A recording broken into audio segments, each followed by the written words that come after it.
हनुमान जी का जन्म। हिंदू ग्रंथों के अनुसार श्री हनुमान जी का जन्म चैत्र मास के पूर्णिमा में मंगलवार के दिन हुआ था। हनुमान जी की माता का नाम अंजनी और पिता का नाम केसरी था। हनुमान जी को संकट मोचन और पवन पुत्र के नाम से भी पुकारा जाता है। भगवान श्री राम की पूजा आराधना करने से हनुमान जी प्रसन्न होते हैं। वो भगवान श्री राम के भक्तों की हर पीड़ा को दूर करते हैं। ऐसी मान्यता है कि जिस घर में भगवान श्री हनुमान की पूजा आराधना रोज होती है, उस घर में कोई भी नकारात्मक शक्तियों का वास नहीं होता। लेकिन हनुमान जी का जन्म कब और कैसे हुआ, आइए जानते हैं। एक बार भगवान इंद्र ऋषि दुर्वासा द्वारा आयोजित स्वर्ग में एक औपचारिक बैठक में भाग ले रहे थे।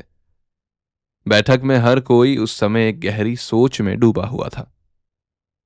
तभी पुंजिक स्थली नाम की एक अप्सरा अनजाने में उस बैठक में दिक्कत पैदा कर रही थी। ऋषि दुर्वासा ने उसे ऐसा नहीं करने को कहा, पर ऋषि दुर्वासा की बातों को उसने अनसुना कर दिया। ये देखकर ऋषि नाराज हो गए। तब ऋषि दुर्वासा ने उसे श्राप देते हुए कहा कि तुमने एक बंदर की तरह काम किया है, इसलिए तुम उसी प्रकार एक बंदरिया बन जाओ।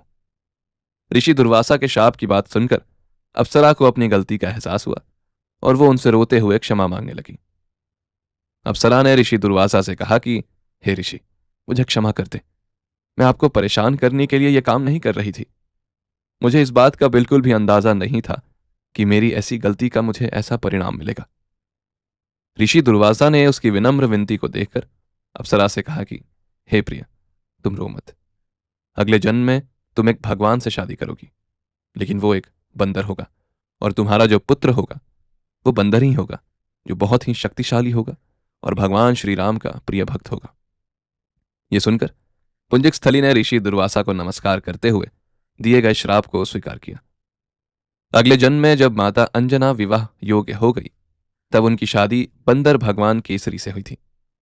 इसके बाद माता अंजना अपने पति के साथ सुखी वैवाहिक जीवन व्यतीत करने लगी। अंजना और केसरी एक शांतिपूर्ण जीवन जी रहे थे। तभी एक दिन शंखबल नामक जंगली हाथी ने अपना नियंत्रण खो दिया और हंगामा खड़ा कर दिया। कई लोगों की इस हंगामे में जान चली गई थी। कितने ऋषि इस वजह से अपना पूजा पाठ पूरा नहीं कर सके। लेकिन भगवान केसरी शंखबल हाथी से बेहद प्रेम करते थे। क्रोध और मजबूरी में उन्होंने अपने प्रिय हाथी को जब मार डाला तो वह बहुत शोक में डूब गए। ये देखकर संतों ने उन्हें यह वरदान दिया कि तुम्हारे घर एक ऐसा बच्चा जन्म लेगा जो बहुत ही शक्तिशाली और हवा की शक्ति और गति के बराबर रहेगा। तो इस प्रकार भगवान केसरी के घर में माता अंजना ने भगवान श्री हनुमान को जन्म दिया। इसलिए उन्हें अंजनी पुत्र और पवन पुत्र कहा जाता है। हनुमान का नामकरण कैसे हुआ, इसकी कहानी जानते हैं। इंद्र के वज्र से हनुमान जी की ठुड्डी टूट गई थी, इसलिए उनको हनुमान का नाम दिया गया।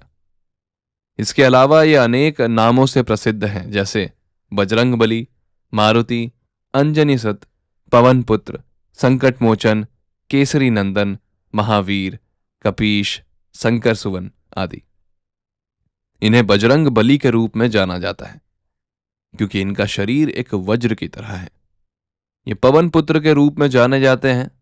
वायु अथवा हवा के देवता ने हनुमान को पालने में महत्वपूर्ण भूमिका निभाई थी। हिंदू पौराणिक कथाओं के अनुसार हनुमान मारुति अर्थात मारुत नंदन हवा के बेटे हैं।